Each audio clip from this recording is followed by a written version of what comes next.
So it's 12:33. I will call the Environmental Stewardship Committee meeting to order. Good afternoon and welcome to the May 14th, 2024 meeting of the Mecklenburg County Environmental Stewardship Committee. I am Commissioner Elaine Powell and I serve as the chair. We are committed to the important work of maintaining and enhancing, protecting and preserving our environment so that all residents can thrive. A virtual attendance option is offered as an alternate mode of accessibility to our meeting today. We welcome the public who have been provided a call-in number to access the meeting. Those attending virtually are asked to display your full name on Zoom as attendance is recorded for the minutes. Additionally, virtual attendees are asked to remain muted and use the chat box to submit comments or questions that you would like to be read aloud to the committee. The agenda, meeting minutes, and presentations for today were sent out to those who are on the distribution list. If anyone did not receive these and would like electronic copies of any presentation materials provided today, please make your request via email to Erin Stanforth. Her email address is Erin, E-R-I-N .Stanforth, S-T-A-N-F-O-R-T-H @mecnc.gov. We will begin today's meeting by having each board member identify him or herself so that the record will reflect who is present and participating in the meeting. I will introduce myself and call upon each of my colleagues to do the same. Again, I am Mecklenburg County Commissioner Elaine Powell, and I represent District 1, which is all of North Mecklenburg. Commissioner Rodriguez McDowell. Good afternoon. I'm Susan Rodriguez McDowell. I'm elected by the people of District 6, which is the southern part of the county, all across the bottom. Commissioner Altman. Good afternoon and welcome. My name is Lee Altman, County Commissioner serving at large. Thank you. Commissioner Jarrell will be here momentarily. I think he's stuck in the rain somewhere, so he'll be coming. For the record, all commissioners. Here he is. Here he is. Yeah, it is perfect. So Commissioner Jarrell, would you like to introduce yourself? Yes, good afternoon, Mark Jarrell, District 4. Thank you. So for the record, all commissioners have acknowledged their presence for the meeting and we have a quorum. I will now ask you, Erin Stanforth, to assist with introductions for others who are in the meeting and joining the meeting remotely. Thank you. Thank you, Commissioner Powell. With us online, we have Sheldon Turner, Caroline Burgett, Krista Rogers, Clint Brooks, Dave Cable with Catawba Lands Conservancy, Ebenezer Jarlaputi, Hope Wright, Jeff Smithberger, John McCullough, Megan Green, Olivia Edwards, Pam Escobar, Shauna Caldwell, Steve Kapolsky, Tim Troutman, Lee Jones, and Will Rourke. And Dave's with the Davidson Lands Conservancy. Sorry about that. Say the last one. Dave Cable's with the Davidson Lands Conservancy. Thank you. And then if you'd like to go around the room. I'm Erin Stanforth. I'm the Sustainability and Resiliency Manager for Mecklenburg County. Kathleen Reed, Sustainability Consultant with Mecklenburg County. And then just turn on. Doug Shoemaker, Director of Research and Outreach at the Center for Applied GIS at UNC Charlotte. Hi, I'm Rick Rotai, President of the Charlotte Public Tree Fund. Chris Matthews, Park and Rec. Good afternoon, Leslie Johnson, Deputy County Manager. Tim Porter, Urban Forester from the City of Charlotte. Hi, I am Tara Moore, and I am the Tree Canopy Programs Manager for the City of Charlotte in planning. Henrik Kunzig, Urban Forestry Supervisor with the Planning Department. Robin Byers, Sustainability and Resiliency Manager with the city. Amanda Byram, Catawba Lands Conservancy. Sean Bloom, Catawba Lands Conservancy. Monica Holmes, Deputy Planning Director, City of Charlotte. Allison Craig, Planning Director, City of Charlotte. So we have everyone. Thank you. Yeah. And in terms, since we're going to have a significant conversation about tree canopy, I just want everyone to know that we do have our county forester. You mentioned her, Krista Rogers, on the phone. And so my colleagues have met her through the prescribed burn presentations and also invasive species removal. And so I just want you to know, like, we have a rock star forester on the line while we go over tree canopy. Okay, so I will entertain a motion to approve the minutes from the April 9th Environmental Stewardship Committee meeting. So moved. Second. Moved by Commissioner Altman, seconded by Commissioner Jarrell. All in favor, say aye. Aye. No, and it passes unanimously. Okay, now we're going to move on to tree canopy in Mecklenburg County. And before you start, Dr. Shoemaker, I just want to do a brief personal recognition of you. So I have known Dr. Shoemaker for at least 14 years. We served on the Stewardship Advisory Council for Mecklenburg County for quite some time together before you went to get your PhD. That's correct. And I've known, I think, Rick Rotai much longer than that even, because we've been planting trees together for so long.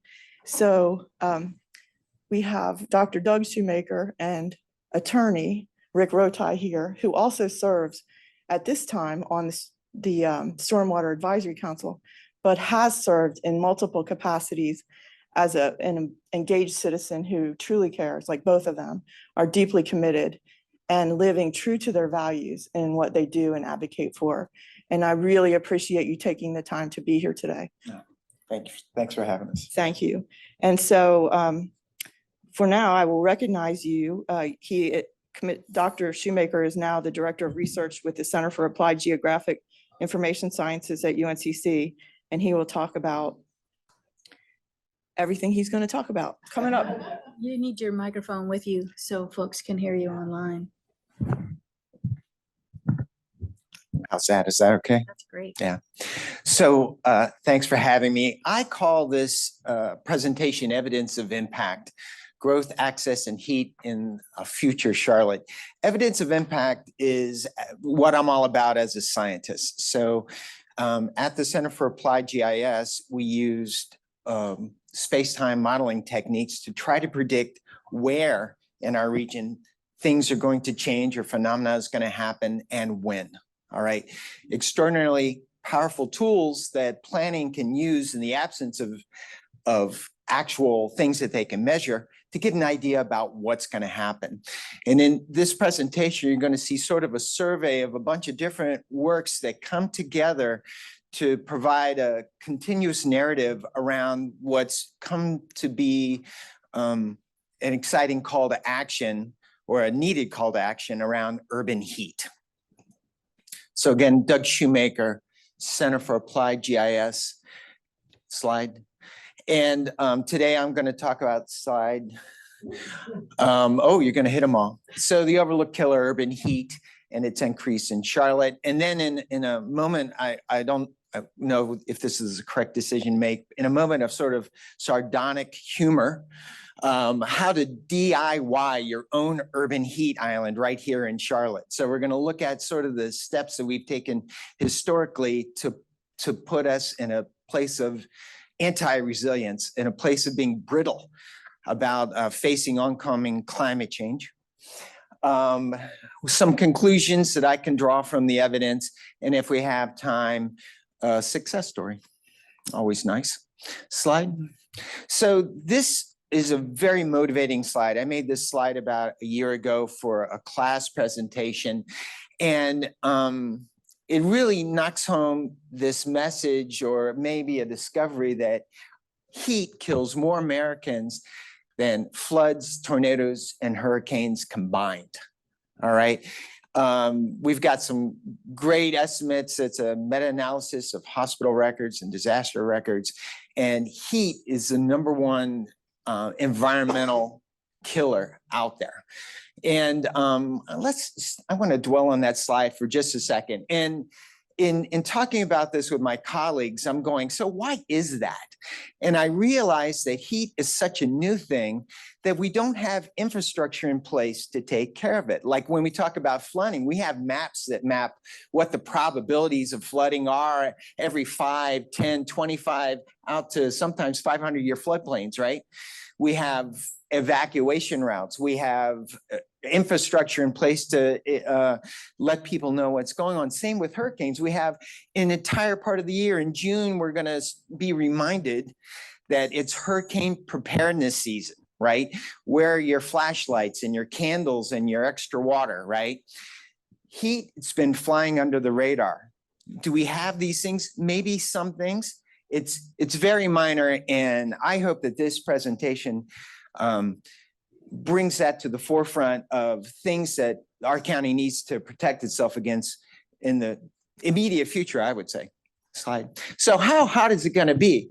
So historically, our region annually, if we took every temperature for every hour, we were about 59 degrees. By the 2040, we expect our average temperature to be a full 6 degrees higher, 65. Slide. This is the one that really gets me, though. Historically, Mecklenburg County would experience only about 6 days a year where the temperature maxed out at 95 or greater. In the near future, we're going to have 6 days, 2 months of over 95-degree weather. And this is combined with, the sort of humidity that the Carolinas is famous for. So these are the IPCC pathways that this is coming. So we can take this as a very real threat. So we throw around this word urban heat island. So if we've got heat and it's a problem in the city, a lot of us scholars and a lot of us in general are now starting to talk about urban heat island. Well, what is it? So we know when we take a look at sort of a layout of a urban landscape, we've got our uptown, we've got commercial and urban residential areas with varying degrees of canopy. Uptown probably has very little. And then out to suburban, which is a mix, and rural, which happens to have a lot of trees. And we can see that our average temperature varies. In the places where there's not trees, it's the highest. In the place where there's lots of trees, it's the lowest. And places that don't have a lot of trees often are 20 degrees higher in temperature. Families that live in suburban neighborhoods with very few trees, or the trees are so small they don't provide shading, can have 47% higher cooling costs and result in vastly more expenditures, energy burdening to afford those cooling costs. And in some places, we've seen a full 6% of household income spent on cooling. Click. One more. And when you map this in 3D, it really makes an island effect. And I have to also call out that this is not concentric circles. It tapers off because things upwind, that heat gets drug downwind. So that we can see in neighborhoods like mine, I live in Elizabeth, a lot of that super impervious surface, which is throwing off heat in the evenings, gets blown down into our neighborhoods and really increases the temperature dramatically. Click. How's this work? So, before we go in and develop a site, we've got this little, something like this little cartoon where we have pervious surfaces, places for water to come down. There's shading from multiple trees. Once the water goes off, only a portion of it runs off on the surface. Some of it goes into the ground, and the trees are pulling water out of the ground as part of their process of photosynthesis and releasing it into the air, creating a cooling effect. So when that sun comes down, click, there's a lot of reflection back up, and click, the amount of heat is minimized. So click, when we look at a place that's been developed, and this can happen, over the course of several months, that we can have a situation like this where we have all this introduced impervious surface. Impervious surface, just a place where water would fall and hit and run. Very often the impervious surfaces are black. So they also absorb a lot of solar radiation and hold it during the day. Anybody that's tried to walk across a black pavement in bare feet knows what's that's all about, and makes things hotter. So in this new model, when the sun comes down, click, much less of it is reflected back up and it gets absorbed by the landscape to be released later. Click. So that's That's the problem if we don't develop in the right sorts of ways. We magnify this whole problem of, we're going to have hotter days and we don't have a way built in to handle that. This map on the left is Mecklenburg County seen by a satellite, Landsat. In that satellite imagery is surface heat data, so we can extract them. We see the things that are red or hotter places. We can see the airport out here. We can see some of the common traffic corridors. We can also see this blue stuff is cooler around the county's edges.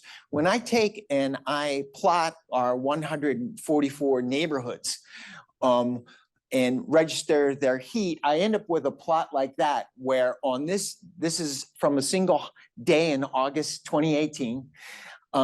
When I line up all the neighborhoods, and this is the amount of canopy cover in each neighborhood, ranging from as little as 10%, 40, 60, higher. We see this green line is the trend line. There's this super clear, strong statistical relationship where places that have less canopy are much hotter than places that have substantial canopy. So much so, and this research hasn't really come out until 2021, where Robert McDonald of the Nature Conservancy and others have estimated that tree canopy is saving 1,200 lives a year in the United States alone, just from its cooling effect. So all of a sudden, we've been talking for a long time about all the good that trees do, the cultural amenities, the natural amenities, the real estate value bump that we get from them. And then we know they're providing services that we can figure out a dollar amount for. How much avoided stormwater infrastructure do we get when we leave the trees in, right? How much absorbed pollution from the air to clean it? How much carbon is sucked out, these greenhouse gases, sucked out and embodied in its soil and wood tissues that keep it out of the atmosphere. To this, we can add human mortality and well-being. Trees save lives. And then we can go back to the laundry list, the accounting list, that value our cleaner air and carbon capture at 17 million just in Charlotte, 10 million in reduced stormwater infrastructure, cooler streets, wildlife, and a beautiful livable city. So now to the bitter part. How if you were trying to create an urban heat island in a modern metropolis, how would you do it? Well, the first step is you would rapidly urbanize. So this is a study of Charlotte that we made from historic data from 1976, and we projected out to 2030. It's a little bit older piece of work I'd like to update soon, but it serves. Click. So we understood we had when this work was done around the time that we set our 50 by 50 goals, we knew the city was experiencing rapid growth, and it was in a low density way that we might call sprawl. And we were seeing evidence of compromised resilience across the board, including things like congestion. We had a terrible drought in 2008 that really shook things up and made us wonder where we were going to get our water from. Click. And a real influx of people coming into our very desirable region. And we were wondering, how is this going to turn out? So rather than go to tabular data, we went to the most objective source that we could, which is satellite imagery. And we looked at our region at these roughly decadal steps, all right? And we're able to do some sophisticated mapping that told us what had been developed, what was still sort of green space like grassy types, what was forest, and what was sort of bare earth like broken ground for development.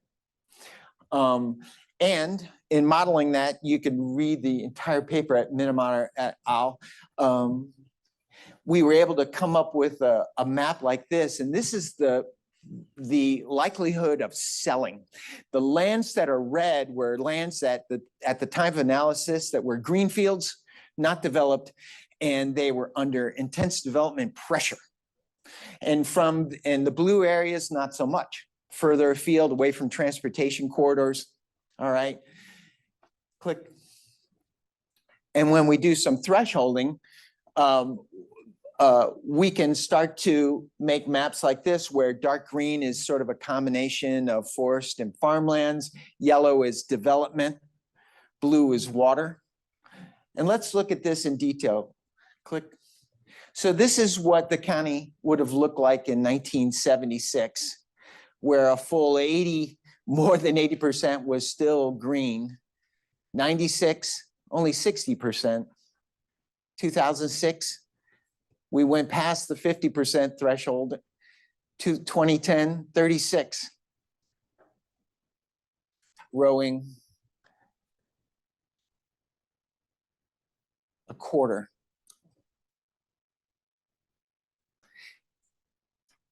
And one more. So by the time we estimated, we stopped our forecast, anything that hadn't been projected in advance, we expected only about 3% green space left by 2030. Like I said, I'd love to update that and see where we are on that. This, I'm glad to say, sort of created an urban legend. It made the front page of the Observer. We're erasing all our green, and started to getting people really thinking about what are we going to do, and sort of jump-started some land acquisition efforts, particularly with Park and Rec. Slide. So once you've got a rapidly urbanizing area, what's the next thing to do? Well, you'd like to replace all your trees with impervious surfaces. Click. So in 2012, when we sort of set some aspirational goals for the region, click, we had about 47% tree cover according to American Forest. And that sort of gave us the basis back then that we were only a few percentage points away from being able to say, 50% of our city is forested by 2050. Well, probably the gold standard of canopy surveys was conducted, paid for by Tree Charlotte and conducted by the University of Vermont's Spatial Analysis Lab. And it found that after the Great Recession and the refiring up of economies and land conversions, that in 2018, we only had about 45% tree canopy left. And that we had lost approximately 1 million trees in that period between 2012 and 2018. Which translate, if we do the net loss, so we've got trees that are growing and we're accounting for those, but we're losing them in big chunks that look like developments, right? That translates to about 3 football fields a day during that period. Striking. So how do we even know this? Because on the ground, this is what this looks like, this carnage. That might be too strong a word, but what does the University of Vermont, how does the University of Vermont do it? They go back to the aerial imagery and they look at a place like this down in Steel Creek, where we can obviously see sort of a cul-de-sac neighborhood development and a big undeveloped chunk of trees there. We look at that place again in 2018 and click. That's once the Great Recession was over, they got fired up and they took that piece out. And what you see right there in red is the difference between the two images. Red here means loss. Now, it's very important to account for growth too, because we live in a region that's got great water, got great sunshine. We grow trees like nobody's business. And you can see the way the trees grow are these little green rims. They make canopy smaller, so it's very hard to map. You have to go in and figure out how all those trees have gotten bigger. But that's how we would determine that. Click. So based on the University of Vermont's analysis, far and away 2/3 of these losses occurred in residential areas, the vast majority. And of those, click, there are really 2 types. Click. We have, this is, is that Myers Park, click. We have about 60% of that residential loss happens with storm damage, natural mortality, that's just a tree dying, or trees that were sort of taken out for public safety, right? And there's just a picture of a tree down in my neighborhood. And there's an excellent chance that tree mortality and storm wind throw, which is the damage from storms, is being accelerated by climate change. Okay, the other type is infill development, right? So we look at this place kind of just on the other side, the Dover side of Cherry, and everything in red here used to be a forest with a house in it on a busy street corner. Well, that got all taken out and we lost all those trees. That's a full third of 2/3 of all the losses in the region. Is this style of infill development. So for the annual meeting of the Board of Tree Charlotte back in 2021, I think it was, I did a quick review that's not peer reviewed, looking at what our losses were. And this is for 2022. I estimated then 2 years ago that we were down below 44% in our canopy coverage, and that the rate of loss had indeed slowed, but I attributed that to slowdowns in the work world associated with the pandemic. All right. More recently, we've got an analysis from Planet Geo that was funded by Tree Charlotte and the city that says, oh gosh, we've got 43%. And that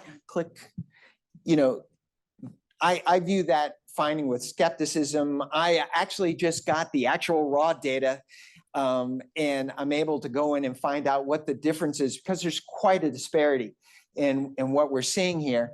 And if you read the report is very good. The report really emphasizes the need to save what trees we have and to replant like crazy. So it kind of strikes me as kind of funny that that number is so high, because I don't think we're there. But we're not here to talk about that. In making your own urban heat island, the next thing you'd like to do is underinvest in underserved neighborhoods. So this article was sponsored by one of my advisors out at Portland State University in Oregon, Vivek Shandas, who's been working in this sphere really strongly about equity in tree canopy. And the Times reported their scholarly paper that showed low-income census blocks have significantly less urban tree cover than high-income blocks, even when controlling for density. And that density thing is important, right? Because when we think about Myers Park with their great big trees, very few people living there, okay? But even when we control in areas that might have affordable housing or low-income housing, might have more people in a smaller spot, right? But even when you control for that, there's less trees, and it's really isolated by income, and that in turn is really created by legacy effects. So the story of redlining, the tragic story of redlining in Charlotte has been brought to the fore by a number of scholars and books. And I was able to go and I asked the question, so these areas that don't have much canopy right now, could this be a legacy effect? And this is the original 1935 map of redlining that was produced by the Homeowners Loan Corporation that talked about, which advised banks on the wisest place to spend their money. And they had 4 major categories, A, B, C, and D, with D being this is not a safe place to lend money. And it also coincided with neighborhoods that had different racial mixes, neighborhoods that had immigrants, neighborhoods that had lower, less expensive housing. And so you can take that, click, and you can put that map, we can digitize that map and put it over a current picture of Charlotte, click, and then we can intersect that with a map of where trees are. We sort of find out where the trees are, with dark green being places where on a quarter-mile walk, which quarter-mile is the distance a lot of urban planners use to say this is a typical sort of walk you would take. How much green would you encounter? So places that have a lot of green are places that have a lot of trees. And when we shake out, click the analysis, one more, we find that to this day, even in 2018, areas that were ranked as C and D back in 1935 have less forest canopy than the other categories. So this is something that's really, really baked in that needs to be fixed. So what do you do next if you're making your own urban heat island? You employ weak replanting tools, all right? So I can't take credit for this wonderful piece of research. This is the Davy Research Group, the Davy Tree Company, essentially. And they looked at 3 sites that were developed in Charlotte.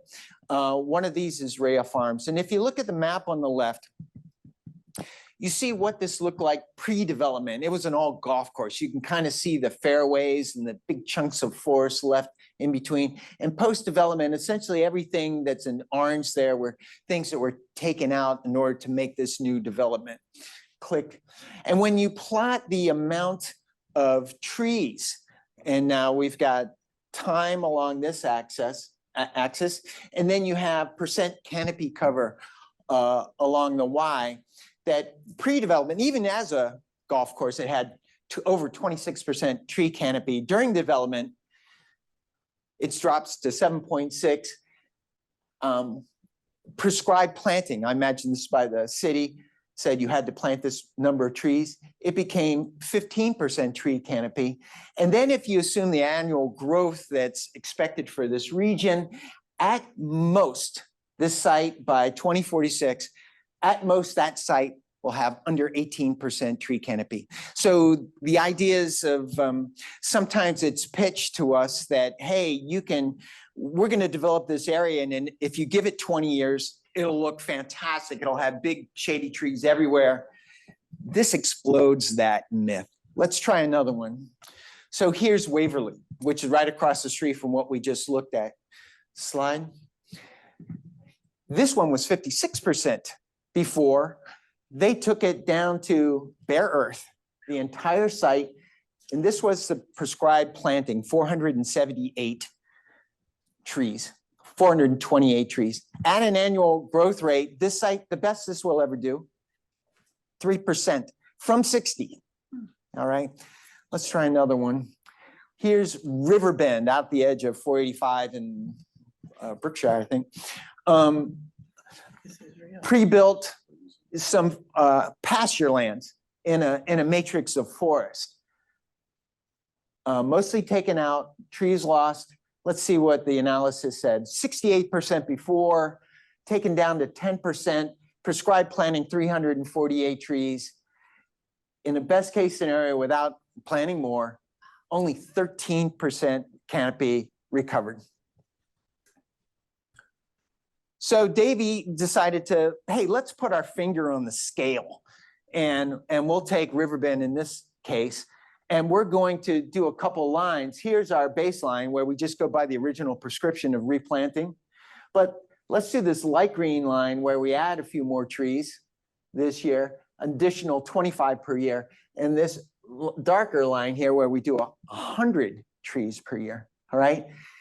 In our best case scenario, from that 68, we only get back to 31. All right, something about the way this has been entitled and our rules, don't let it approach what it used to be. It can't. So what would it take? Let's say I went in and said, well, let's say that third of the class that was due to natural mortality, storm damage, things like that. If we were to replant it all to try to get back to 2012, can we just get back to 2012 when things were better? We would need to plant 35,000 trees per year to cover that gap, to get back to where we were. And our current capacity, as far as I can determine, is somewhere between 5,000 and 7,000 trees. So there's just kind of no way. Click. And we do the same analysis on this big chunk style of residential development that comes out. And here we need to add over 58,000 trees per year. Okay. And again, a far cry from what we're physically able to do. So I would submit that our canopy tools are weak and not used to full effect. We've had a couple of articles come out in the Observer, one where the city has an excellent and innovative program to allow developers to pay a fee in lieu of keeping the minimum amount of trees on their property. But Gavin Off, a data reporter for the Observer, found with a little help that most of those lands that were purchased actually were done at the edge of the county, sort of away from the urban areas where they were bought. So sort of exporting our tree canopy from the interior where it's needed because it's going to get hot, right? To the edges of the county where it's a really racial and a really different income mix out there, right? And then this is with reporter Steve Harrison from WFAE. We went out to the Amazon warehouse site where Amazon, followed the prescription, and we found that, that constitutes something that approaches how we're supposed to be replanting. I mean, Tim was quoted in the article going, "Gosh, you're really not supposed to mow under this." But somehow these rules aren't getting through, and we know that this is not going to do it. This is not going to, I don't think this was our intent or the intent of the ordinances, but that's for others to figure out. So what about other cities? What are they doing? So one of the best stories comes from San Antonio, Texas, where Francine Romero is an academic, an urban planner, and she sits on the city council there. And canopy, San Antonio is a good analog for Charlotte. It's a bit larger. It's got a lot of people in there, but they've managed, even with the extreme growth that Texas is undergoing and without any zoning laws, because Texas forbids zoning, they've managed to stave off the hemorrhaging of tree canopy in there. And they've got strong tree protection. San Antonio requires developers save 35. We're at 15, sometimes 10. And 40 for single family homes. And there's a canopy requirement. If your land doesn't have trees on it when you buy it or when you develop it, you need to put them on there. Click. Her conclusions were that while Charlotte benefits from the public recognition of the problem and adequate resources, its regulations are weak, lacking a logical connection to aspirational outcomes. Click. I find that San Antonio's strict regulations may have stabilized loss rates while Charlotte's weaker rules have not. Good. So in the face of it's impossible to plant enough trees to bring it back, and it's hard to tell the effect of our tree ordinances, the city has really floated the idea of backing off of 50 by 50 and trying to figure something else out. Now, perhaps this is an opportunity to do a better job, which is fantastic. But I think this is the problem we all face right now as decision makers. Click. So the last thing, wash, rinse, and repeat, click. So click, click, click. This is just from Charlotte Future, projecting that the sorts of fantastic inflow of people and talent and businesses to the region is not anticipated to slow anytime soon. Click. And if we stay on our current trends, right, we're looking that by 2040 to be somewhere below 35% tree canopy cover. So this is our business as usual scenario. This is not adding more economic development. This is not having better protections. This is just sitting where we are right now. Click, click. Davie came to the same conclusion when they did their study. They estimated it at 34.8. Mine was a tenth of was a point greater. But when you get down to these, it really starts hurting. At 35% tree canopy, we've lost a full quarter of our passive air quality cleaning, maintenance really. We've lost a quarter of our storage of greenhouse gases. Again, a passive free service more or less, and carbon sequestration, and almost a third with all those trees gone, it's going to require a third more spending to replace the natural infrastructure to save us all from stormwater and runoff. Click, click. And if we follow that along, there we are in 2018, click. Just the trees, click one more time.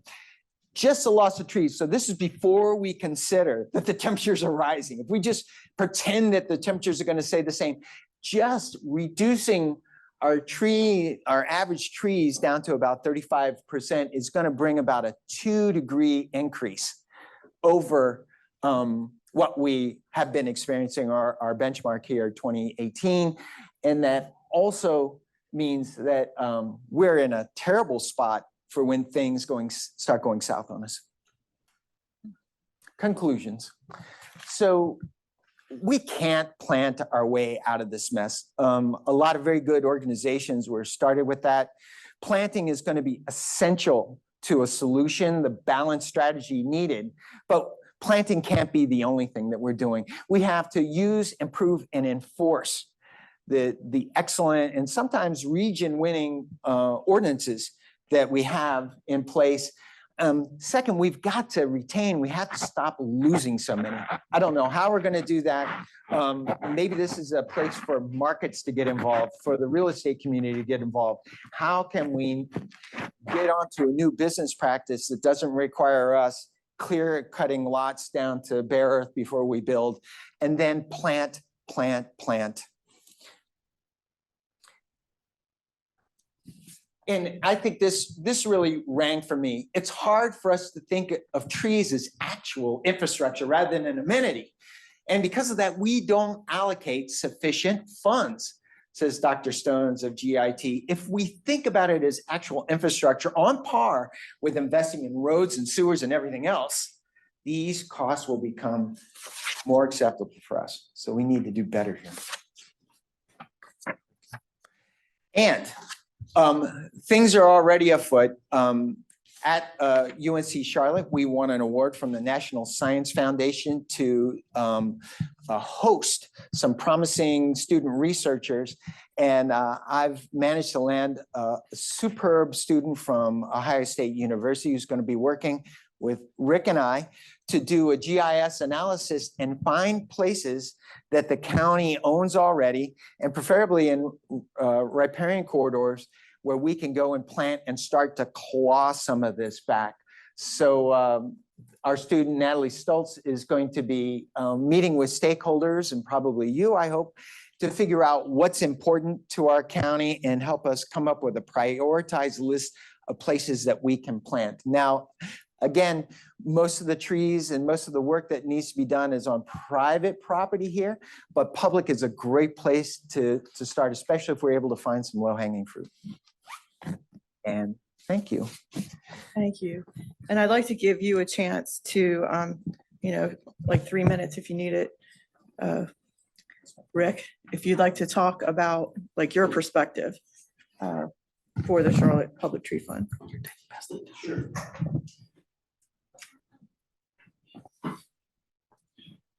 Well, the Charlotte Public Tree Fund has been involved in a program working with county and other organizations, some colleges, and to identify locations and to plant trees. And we've been doing it. This will be our 15th year planting trees. And we're just shy now of 25,000 trees in the ground. We raised funding for that. I'm going to accept donations. So if anybody listening or present wants to donate to the Charlotte Public Tree Fund, that would be great. We use all volunteer labor. We have Cub Scouts, Boy Scouts, college students, families come out and plant the trees for us. So it saves us a lot of money. Oftentimes we get our trees at a very reduced cost as well. So one of the things that concerns me is, are we identifying the best locations where we can plant trees? And do we have a consistent methodology for prioritizing land parcels for tree planting? I know the city has recently hired Tara to focus on acquisition of properties for tree planting, which is great. She shared with me some of the criteria the city uses. The county itself has some criteria, and we're engaging with GIS specialists at the county to use their criteria. We'd like to blend that together so that we're using the same approach to identify preservation of parcels, not only for tree planting, but what we've learned at SWAC, the Stormwater Advisory Commission, is we're under intense pressure. The infrastructure for stormwater management in the city and the county both is woefully undersized. The growth pressures on that infrastructure are resulting in more and more damage on riparian corridors. So we'd like to factor that into identifying and use tree assets, which can help manage riparian areas from storm damage to improve there as well. So we'd like to engage with you at the county and with the towns and at the city to help with this special resource that Dr. has obtained to do an analysis. We'd like to complete that in the next 90 days. So it'd be great if we could have great input and participation from the city and county to get our data set organized and take into consideration what you all consider to be the most important factors that we should use. And then we'll approach identifying the parcels by using those factors. Thank you. And so this is a really important topic, and I'm not going to rush through it. And I want to say a couple things because I feel like I need a tissue box. You know, to watch what happened since 1976. And it's like, we don't need to see the pictures, but like, it's real. And I think, didn't we do that study through Catawba Lands Conservancy? The loss of tree canopy? Yes. Yeah. Okay. Open Space Protection Collaborative, which was Catawba plus 6 other conservancies in the Piedmont funded that. Okay. And do you know what year that was? It was completed in 2007 and reports out in 2008. So on the study that you were referring to for Tree Charlotte, a lot of my district in North Mecklenburg didn't look like it was included. What was included in the study? The analysis, it was done for the city, so not necessarily for the county. And I think the county data is there, but what they published on as per their deliverables for the contract was for the city. And I think it's a tremendous idea to go back and get it all, get the whole piece because it's there. If you don't mind, because I don't mind. sure. So Tree Charlotte, I serve on that board, Tree Charlotte. And so they did a recent study that was for 2023 that was in partnership with the city, and their geographic boundaries did include Mecklenburg County. So if you look at their full report, it has both sets of information. But of course, there's an interest and a focus more on the city because of the alignment of their work. What I also would share is that parallel, the county's GIS team also did an imaging study that was released in the late fall of 2023, and it was for the whole county. And so it includes areas, and as presented, I won't discredit or whatever what's been stated. The urban core, of course, because we have more structures and built structures, you have less tree canopy there. The other thing that I'll share just for context, and then I'll just be quiet so that others' voices can be in this space, that when we received the county staff, once we received the data from GIS and saw there is a decline, there's a trend and it's declining. So, but the aggregate, I think for the county right now still isn't where we want it to be. The aggregate from the GIS study is 48.45%. So clear, and it's declining because it was above 50 and it's gone down.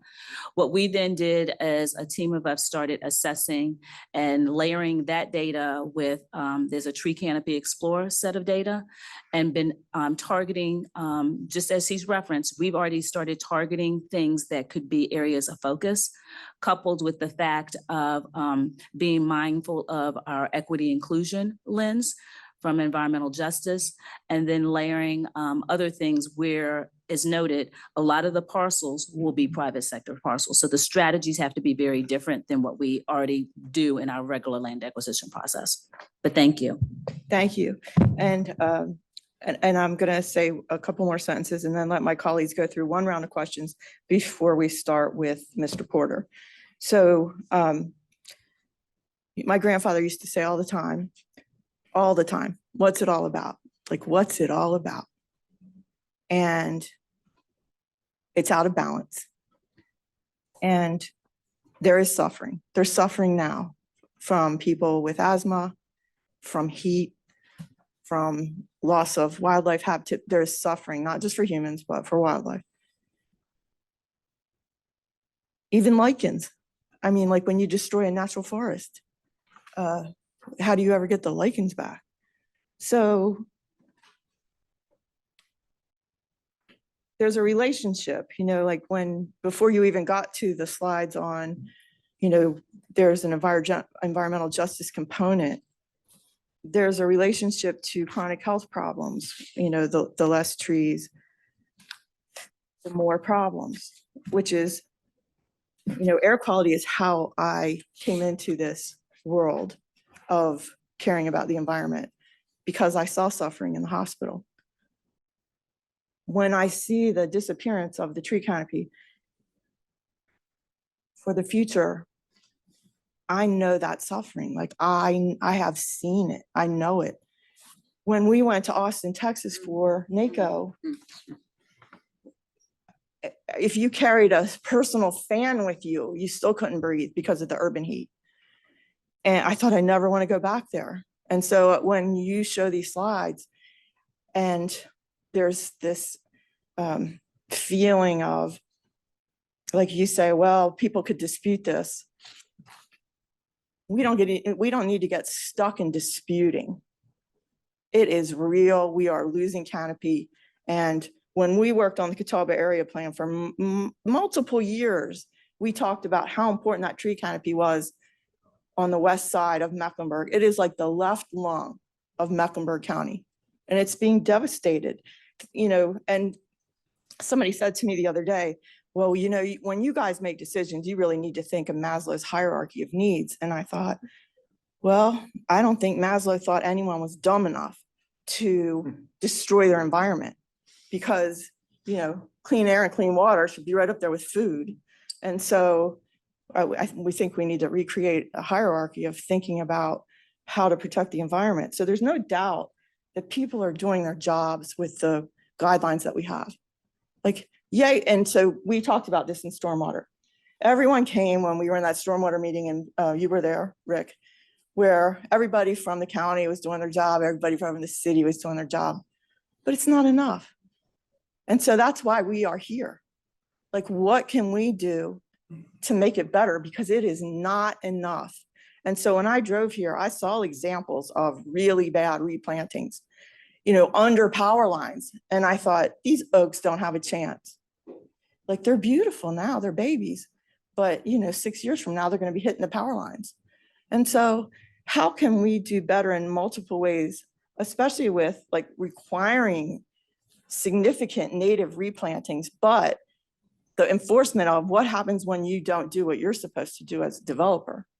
And so I'm just going to go, I hope you got that feeling of like why we're here, because we have to do better and it's up to us. And so I'll start with Commissioner Jarrell, if you'd like to start. Sure.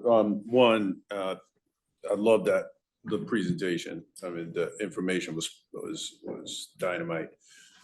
Just some quick thoughts. One,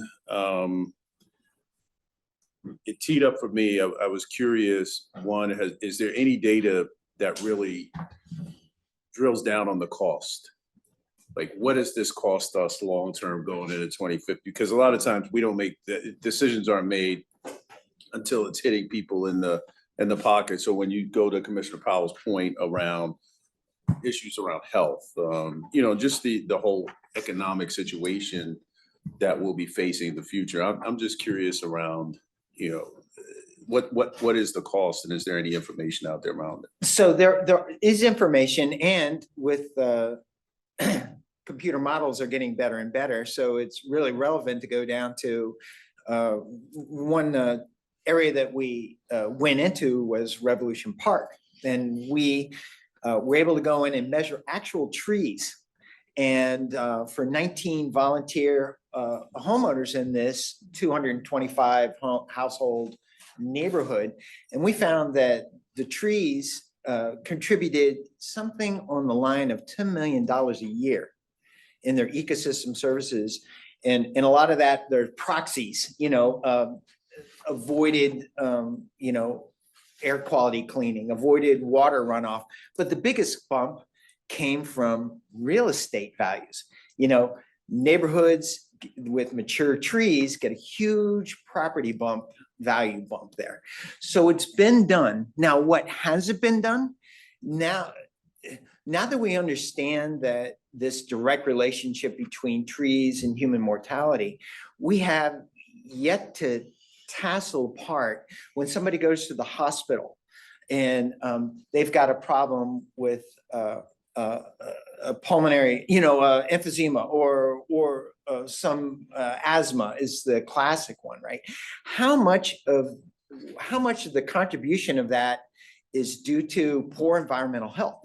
And so this is what most of the universities in the United States that have a public health or an environmental health group are trying to get real numbers about, what that costs, because it's enormous. I mean, the 1,200 lives, that's mortality. Think about all the other people we save and have to go through expensive procedures or live low quality lives, be, trapped in a place that doesn't have trees. And I think that's spot on. When you looked at the environmental justice impact, when you looked at the redlining and those elements, I hope we can incorporate some of those slides in our environmental justice presentation as well. Because when you look at it generationally, and Commissioner Powell always speaks to this when you talk about the chronic health conditions, particularly in low income, that impact low income folks and people of color, you can see how that plays out. That to me, it seems like there's a direct correlation. So I appreciate you, pointing that out. And then the final comments that I would have are, one, I would hope that it doesn't appear like we have a community strategy. Obviously, the city is doing great work. County and staff is doing great work as well. Without a comprehensive strategy and everybody in the same boat working together with, the same goals. So I'm hoping that there's a way that we can bring this together as a community and not work in silos trying to combat the problem. And obviously from your side, there should be a real community strategy around this. So thank you, Madam Chair. Thank you. And we're going to make it happen.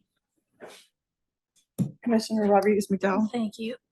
Yeah, I mean, I have tons of questions and comments, but to just, make it quick. Is there a city or is there a country, on the globe that is doing a better job? Like is doing it, like, is there a model, for development, but, tree canopy is not lost to the same degree? So great question. The Europeans are ahead of us on this. They're sort of the ones that took this idea of being able to put price tags on the services that nature present. They've taken that idea and run with it. So across the EU, we could see many, many good examples of this. But Washington, D.C. Now, as of last year, they planted 300,000 trees to try to regreen a lot of those neighborhoods in Northeast and Southeast, right? And they're doing great. In fact, one of the students who worked with me on the Revolution Park effort went up there and got a job in their planning department, and they really know this is a problem. The city question is really important because herein lies an opportunity.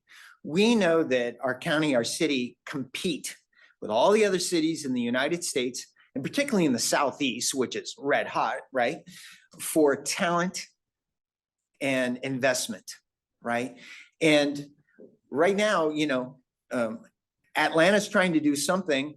Florida is off the back right now. There's a huge opportunity that if we get this right and we create places that are great to live in, that are healthy to live in, that businesses and the most talented people in the country that are footloose, they can move anywhere, will come here. So I think that if we take a page from a place like Washington, DC, and increase our protections and enforcement and plant trees on like a industrial scale, that's something that we can crow about and should be a huge attractor for cities in the Southeast. Thank you. Yeah, one last question. On one of your early slides, you said it was invest in neighborhoods. And so when you say invest in neighborhoods, is that just saying plant trees in neighborhoods? So the piece of work, the success story that's tagged on to the end, which I'm kind of had to cut for time. My sardonic piece was underinvest in neighborhoods, and was the sort of redlining story. When I say invest in neighborhoods, our research has found that a lot of neighborhoods that are low income have fantastic trees, but people don't maintain or replace them because they are expensive. A tree becomes a threat, it becomes a risk, and they would rather just get it done. So in these areas, trees are providing these common goods that all of Charlotte enjoys, but the costs are borne privately. So if I had another recommendation to make, it would be invest in those neighborhoods, give those neighborhoods programs. And I think that this is going to be a shining star in Tim's presentation, because he's been able to secure some money to do that, to go into these neighborhoods that can't afford to take care of their trees, take care of their trees. When we remove one, we replace one, Okay, right? awesome. No net loss. Okay, thank you. That's really helpful. Commissioner Altman. When you said Florida's off the back, what did you mean? So Florida, the infinite wisdom of their legislature has banned any sort of cities providing protections for workers against heat. So, so certain counties were, Palm Beach, I think, saying if it gets above 95, you don't have to work outside. The state has said you cannot make those sorts of rules. Nobody can. And we're seeing, Florida, we've been a beneficiary of a lot of great businesses moving from Florida into here. And I think it's because of the quality of life factors. And I think having a city of trees has a lot to do with that. And is there a formal representative from Trees Charlotte here? I know, and if not, why not? Were they invited? We can invite them. They're on the list. They were invited. Okay. So yeah, the presentation is really, really upsetting. And, my growing up years, more or less, when I was a kid, this says 6 days a year were over 95 degrees. That tracks. And now our kids growing up have over 60 days over 95 degrees, which is really not habitable safely, And yes, we got a preview of the future flying into, where was it in Texas? Austin, when it was triple digits. And, it's really it feels almost like a state of emergency, like where, you've got you have a weather hazard that you have to dash in and out of buildings because it's so dangerously hot. So I spent 17 years as a lawyer. That's kind of just where I come down to brass tacks. I want to be clear. What is the maximum legislative authority that the city has, and are they using it? And what's the maximum legislative authority that the county has, and are we using it? I just want to know, somebody clarify for me what remains that we have the right to do, that we can do for both local entities. We can acquire a lot of land. We can acquire land and protect it. That's So that's right. in our authority. Okay, but in terms of this problem of tree save, can someone just clearly be on the record and answer those two questions for me? So I think Mr. Porter is going to go into that and what they can do at the city, because the tree canopy, I'll let him speak to it, but it's my understanding that they have a requirement for infrastructure. And so this might just be a good lead in, Okay. if that's okay. Are you okay, or do you want to? Well, I mean, I do want a clear answer to both questions now or by the end of the meeting, so I don't care when. So I could answer the authority question. The city of Charlotte has a local act provided by the General Assembly that allows us to regulate trees. There's additional acts that allow us to regulate trees in the ETJ for Charlotte. Any policy work that we have, we're always mindful of potential interest from the General Assembly that could, look at our regulations, look at our policy. So the Raleigh question is always there. We always try to balance that. It's not a black and white scenario. So at times you have to anticipate, you have to, keep your finger on the pulse of what the General Assembly currently views. From a regulatory perspective, our authority extends from those local acts for development regulations, private property regulations. So what are the regulations currently require to be the tree saved to be maintained when someone is developing? What's the current benchmark and what authority does the city have to go higher? So If you put aside the political considerations for a moment. In our new Unified Development Ordinance, there's a requirement. If development triggers a certain threshold, 15% of that property has to be preserved as tree save. Sites that are more urban, dense, transit located often have options on how to do that. So that extends to offsite, green roof. At times there's payment in lieu where they can submit a mitigation payment to the city that supports our tree canopy preservation program, where we go to acquire land and conserve it in perpetuity to offset that tree save that developers chose not to preserve on their site. And that stems from our Unified Development Ordinance. Okay, so 15% with asterisks, and you have authority to go up to? That's the requirement. It's 15%. There's no. But does the city have authority to change that number to a higher percentage? As I mentioned earlier, yeah, we certainly could change a regulation, but that has been the number that's been appropriate based on how our stakeholder and public engagement process has panned out. So the authority exists to go higher, but okay, policy development based on all the voices and, the authority we have certainly constricts that. And just so I'm clear, the county, we don't have any regulations where we get to say on any kind of land what the tree save is. Is that That's right? correct. No. we Okay, do so not this have is entirely a city. Or the local decision. authority, city or the towns, because they have the development and the zoning ordinances. So it is out of our sphere of influence. And then the ETJ, is it like each municipality's ETJ gets to decide? Yes, because it's tied to their local authority. Thank you, thank you. So Can I make a comment about your question? Land that's owned by the county is certainly available for tree planting, and you could cover 100% of your holdings of various properties with tree planting. You don't need any permission or ordinance authority for that. Of course.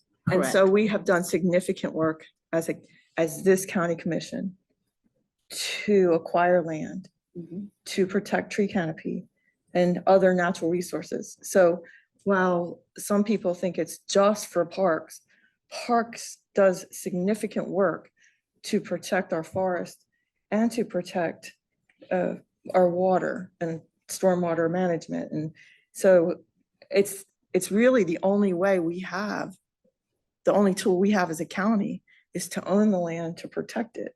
And so in our nature preserves, we have to, there is a percentage that we have to preserve. And there are guidelines, and hopefully they'll get more strict because there's so many pressures on them. But I think we have done significant work with land acquisition, and that is our tool. So, okay, so Mr. Porter, you're up. Thank you. I really appreciate the opportunity to be before you today to cover past, present, and future tree canopy policy work the city is undertaking. I am going to stay in a high level. It's an overview. We'll dig down occasionally into some really ground level detail, but honored to be here before you today. Next slide, please. So wanted to provide a little bit of an overview of our policy framework.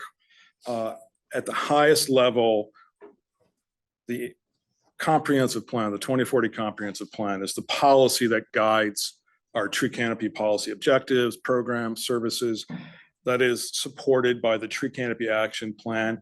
We're planning, have a lot of plans. The tree canopy action plan, or TCAP, was a companion project to the comprehensive plan. It was a subset of a targeted, focused effort to really dig in and get as much community and stakeholder feedback and guidance on our canopy policy that would be adopted into 2040.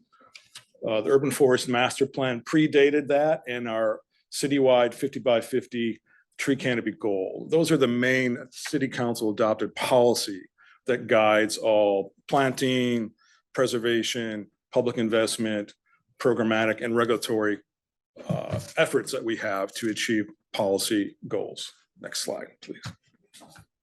So it takes some time to really emphasize TCAP, the Tree Canopy Action Plan. This was an effort that holistically, comprehensively looked at all important components of tree canopy policy.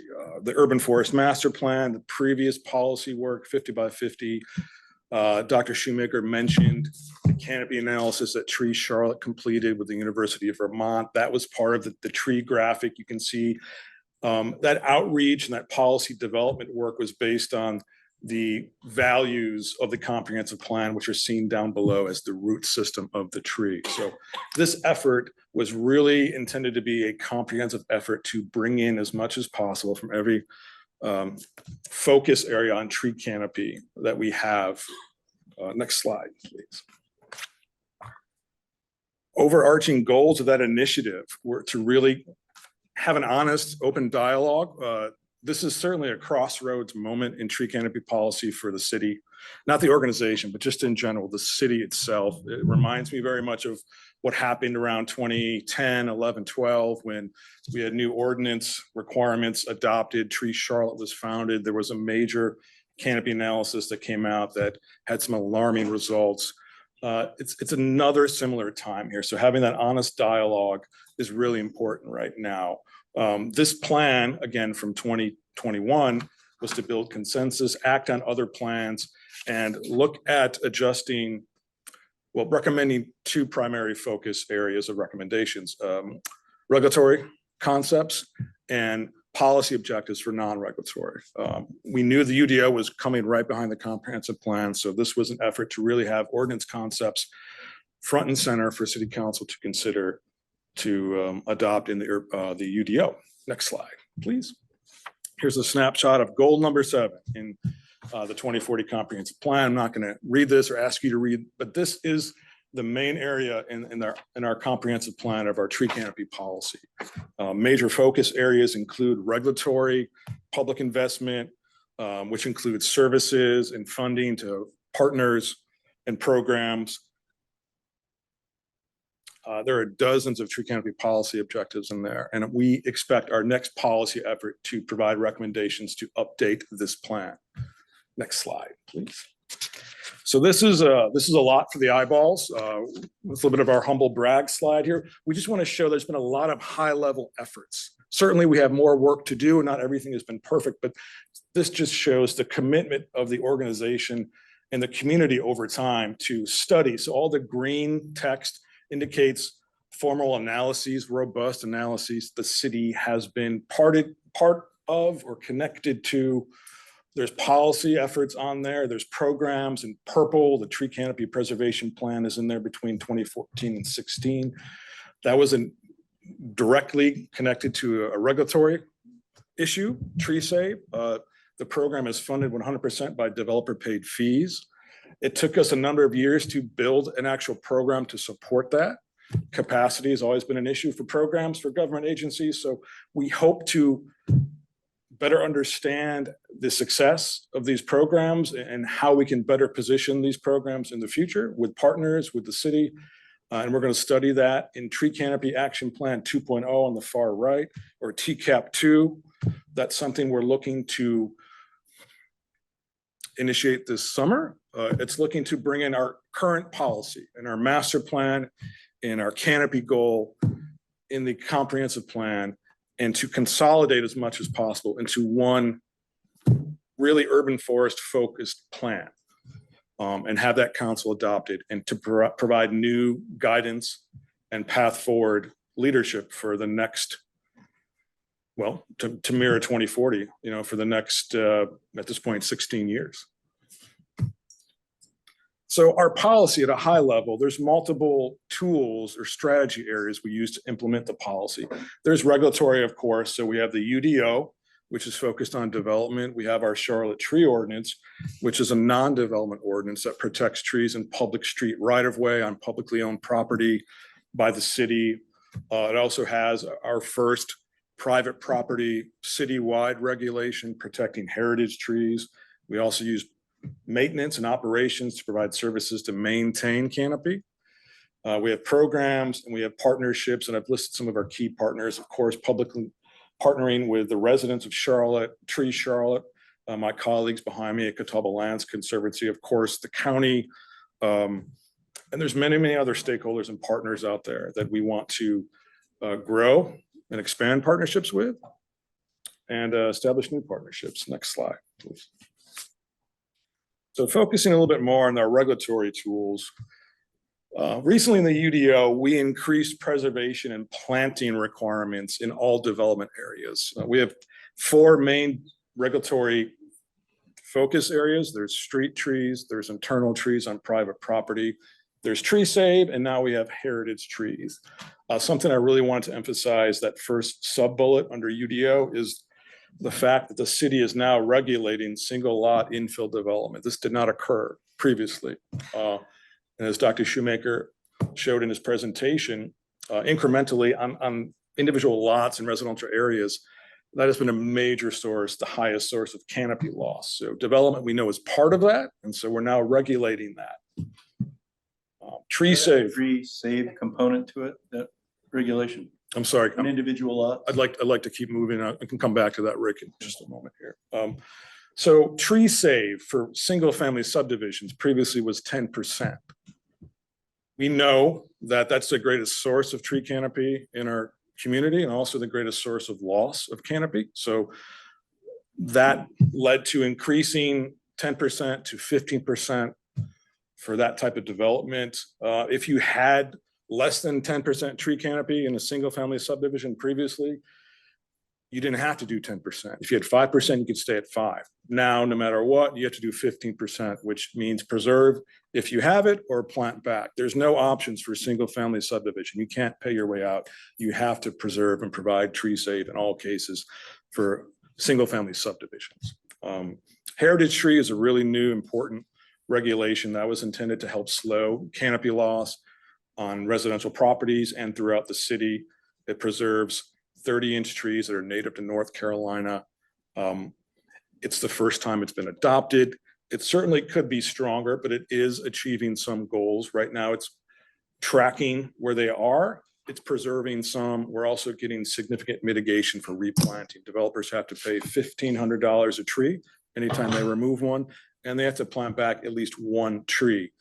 That $1,500 goes to support a new program we're establishing called Canopy Care, which will help low-income residents take care of the large trees on their properties. It also has a planting requirement as part of that. So it's not just a risk management program, it's a sustainable canopy focus where it removes trees and you get to plant trees back. We have to plant trees back. That's applicable to both development and private properties. So property owners have to, this is very new and this has been very fun. You have to preserve and obtain permits if you want to remove a heritage tree on your property. And we're in a learning curve right now. So if you remove a tree on your private property, if you don't like the leaves that are going into your pool, or it's declining, or if you have some other decision-based reason, you still have to pay a mitigation fee and plant the tree back. The mitigation fee is much lower than developers pay. Next slide. So the city arborist and the landscape management division in our general services department maintains public street trees. I think they estimate over 200,000 street trees right now are part of their management responsibility. They also maintain city properties. Next slide, please. So we have multiple programs. We've highlighted a few here. TCPP, it's a conservation program where we acquire land. Typically, this is acquiring, we don't condemn for this. So we acquire land on the open market, appraisal-based approach. We partner as much as we can with the Catawba Lands Conservancy. Our ultimate goal is to have a conservation easement to protect it in perpetuity on properties that we don't partner with them on. Maybe missions don't overlap perfectly. We have other legal instruments we use to protect that land to ensure that if it's in our property inventory, it's not something that could be utilized for future source water management. Charlotte Water can't use it for a water tower, that types of thing. It's earmarked as protected tree canopy and it's kind of put off to the side, so to speak. Of course, our Tree Charlotte partnership has been instrumental, and that's been in place for about 12 years now. There's also many other programs. Tree by Tree is a new program from the city arborist. Hopefully we'll have time to see a map a little bit later. It's a public engagement focused tracking program where folks can enter their own trees into a map, see the city street tree, and they could instantaneously circle it. And the model will spit out real-time ecosystem benefits. So it'll tell you how much carbon your trees are sequestering, the property value benefits you get from the trees in your front yard or the street trees in front of your house. It's a really cool tool that we hope to utilize moving forward as a really big awareness and engagement tool. Next slide, please. So in 2022, the city partnered with Tree Charlotte. Our vendor was Planet Geo, a leading national consultant on tree canopy analysis. And our study focused on 2022 data. It came out in late 23. And at a high level, I'd like to take a brief moment to just emphasize that we've heard a lot today about multiple analyses. Different methodologies exist, different data sources exist. There's some level of error probably associated with all of those, but what I want to really emphasize today is that trends seem to be similar. We see canopy loss continuing, and we are focused and we are alarmed because our long-term projections from this analysis also suggest it's going to be really low. It's going to be 40% best case scenario, business as usual. So we are very focused on that potential reality when we're thinking about new policy moving forward. So some of the high level overarching guidance from the canopy analysis was we did a countywide assessment. It's definitely gonna be a baseline moving forward. And so let's go to the next slide. So high level results, there's a lot of data packed onto the slide. This is typically 3 or 4 slides and presentations, but our analysis found about 47% tree canopy. So on a high level, Charlotte still has a robust tree canopy, but it's still declining. We're not on the path to achieve 50% tree canopy. The decline may be slower than previously thought. We did detect some measurable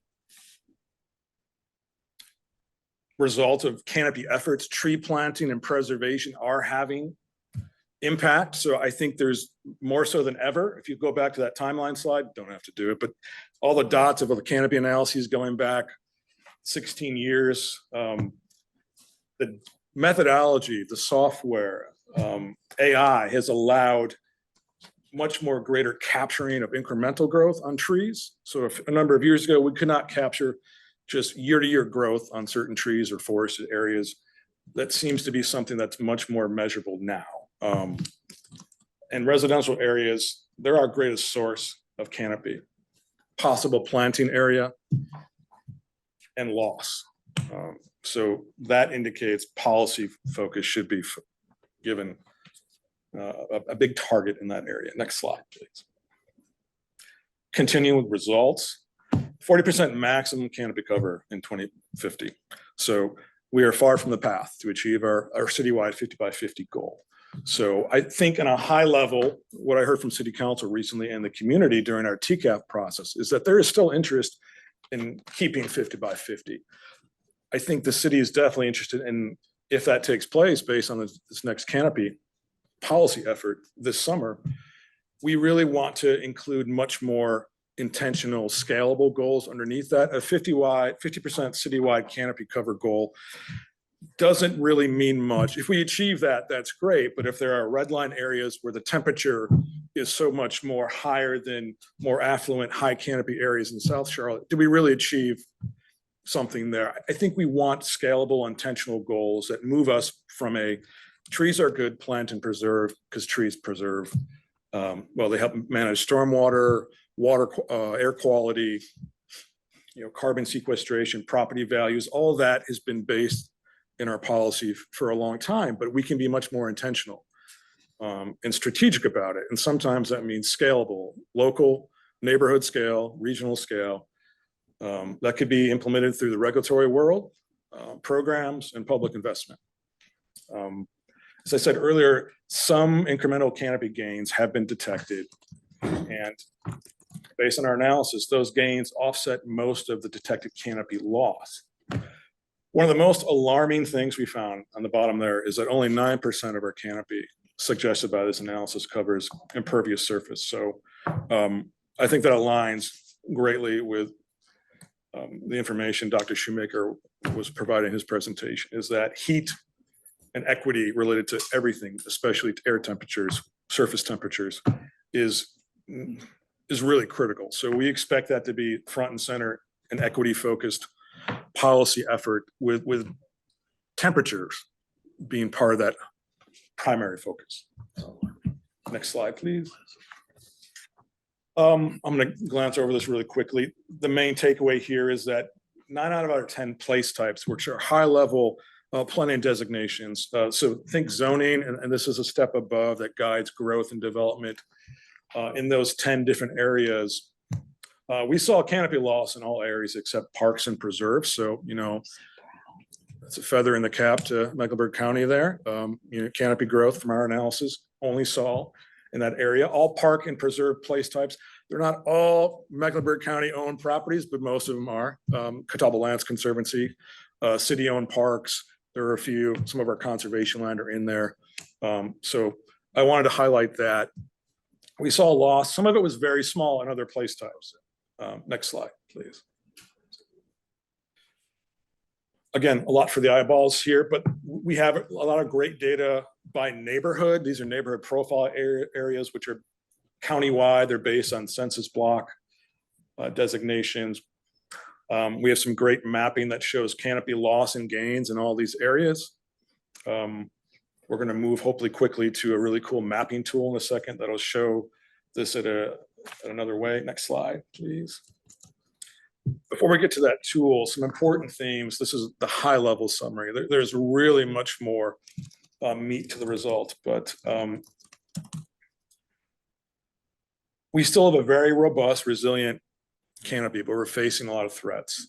And it's a critical time because, again, by 2040, the best result, by 2050, our best case scenario is 40%. So that is alarming. Equity is a huge focus. Temperature and impervious surfaces are going to be a focus of our future policy work. And we also plan to include additional canopy analysis in TCAP 2. Next slide, please.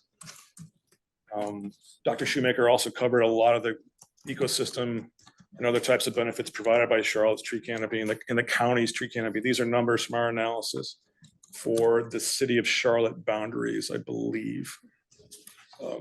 That's the warm and fuzzy slide. We can move on. Yeah, so Aaron, I don't know if this is something we could pull up quickly, but this is a snapshot of the map. And this is a really cool map. It's similar to the Quality of Life Explorer that shows a lot of canopy specific data by neighborhood profile area. May not be working, but this can really target and help planning efforts for redline areas. So you can imagine areas that have historically been low in canopy for numerous reasons, federal, local, state policy on tree planting. Well, not tree planting, but home loans and other issues led to low tree planting numbers. And there's a canopy, the top left ribbon. Sorry, I'm making you work today, Aaron.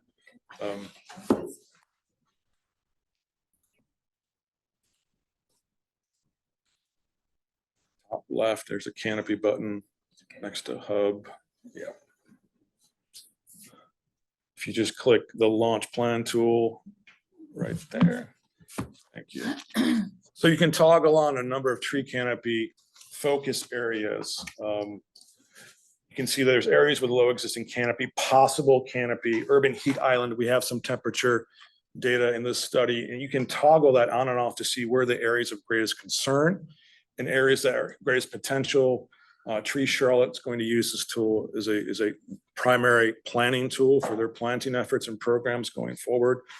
The city will too, but this is really also a tool for the community. I think we published it online last month. Yeah.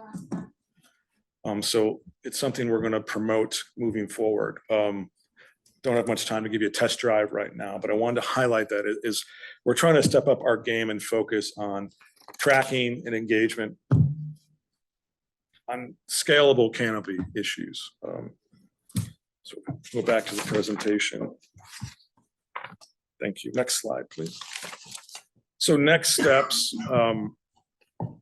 we hope to meet with some key stakeholders and thought leaders. And we've had some initial discussions with Dr. Shoemaker recently. We hope to connect with him soon to kind of get some thoughts and potential ideas for the scope of our future tree canopy action plan project. We also would love to have him as a stakeholder as part of that.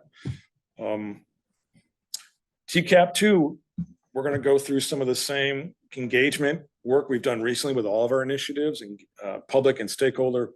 And what we'd like to do is have more recommendations to update all the policies that I just talked about. Next slide. We're going to go back to this nice little graphic where we're going to expand it and build off of this work. So TCAP 2 is going to be council adopted. It's going to be kind of a master plan. And in the bottom paragraph there, I'd really like to focus on the equity and being more intentional and strategic. We're thinking more holistic to partner with sustainability policies. So I know Robin is here from our city sustainability group. And Robin, I don't know if you want to say a couple of quick words about some of the sustainability policy we're working on together. Hi, Dr. Robin Byers with the Office of Sustainability. We have a couple initiatives we're working on right now. We did get a grant from the Smart Surfaces Coalition, so we're working with them to relate urban heat to public health in the area, among other things that we're working on with them, relating it to planning. We also have a project we're calling Green Prints, which are basically environmental justice addendums to our corridor playbooks. So we're in the process now working with 2 community CBOs to help us do that work. And lastly, we are updating our strategic energy action plan for the city. And so a lot of that is going to be further connecting with Tim and his team's work on how trees can help us. But we also know urban heat is bigger than just trees. So we're looking at other alternatives as well to help us curb some of this impact. Thanks, Robin. And we're not waiting solely for our policy project to be finished to implement new ideas and new efforts. One thing I wanted to mention very quickly is in the regulatory world, I mentioned earlier, developers sometimes have options to put their tree save somewhere else or pay in lieu of preserving it.